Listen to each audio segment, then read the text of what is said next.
रत्नागिरी नगर परिषद तर्फे 8 मार्च आंतरराष्ट्रीय महिला दिवसानिमित्त आज महिला आणि बालकल्याण विभागामार्फत रत्नागिरी शहरातील महिलांसाठी विविध स्पर्धा, फनी गेम्स तसंच कर्तृत्ववान महिलांचा सत्कार समारंभ याचा शुभारंभ रत्नागिरीच्या प्रथम नागरिक नगराध्यक्षा शिल्पा सुर्वे यांच्या हस्ते श्रीफळ वाढवून करण्यात आला।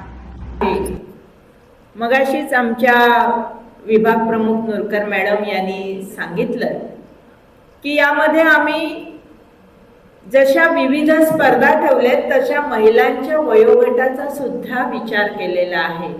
कारण 21 वर्षाची महिला आणि 61 पार केलेली महिला यांच्यामध्ये असलेला फरक आपण लक्षात घेतला पाहिजे आणि त्याप्रमाणे वयोगट करून आम्ही स्पर्धा घेतलेल्या आहेत। आमचा हेतू यामागे एवढाच आहे की प्रत्येक महिलेला याच्यामध्ये सहभाग घेता यावा, या दृष्टीने आम्ही हे गट केलेले आहेत।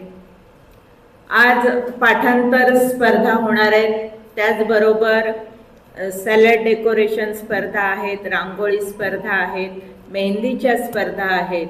अशा विविध स्पर्धा आज इथे होणार आहेत आणि उद्या मात्र सामूहिक लोकनृत्य स्पर्धा या ठिकाणी होणार आहेत। आज आपण सगळ्या महिला भगिनींनी भाग घेतलाय। आपण इतर आपल्या ज्या महिला भगिनी आहेत त्यांनाही सांगा आणि उद्या आपल्या सगळ्या सखींना घेऊन इथे उपस्थित राहा। या सर्व कार्यक्रमाचा बक्षीस समारंभ उद्या याच ठिकाणी पार पडणार आहे। रत्नागिरीतील कर्तृत्ववान महिलांचा सत्कारही या ठिकाणी होणार आहे।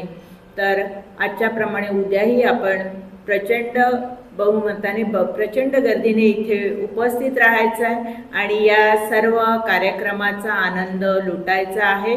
कारण 365 दिवस स्त्रीचेच असतात, परंतु एक दिवस तरी तिने तिच्यासाठी घालवला पाहिजे, या हेतूने हा कार्यक्रम आम्ही आयोजित करत असतो। त्यामुळे हा आनंद आमच्या शहरातील प्रत्येक महिलेला लुटता आला पाहिजे, यासाठी आपल्या सगळ्या सख्यांना आणि सांगा आणि उद्या प्रचंड गर्दीने इथे उपस्थित राहा आणि आनंद लुटा। या कार्यक्रमासाठी मी माझ्याकडून शुभेच्छा देते आणि थांबते। जय हिंद, जय महाराष्ट्र।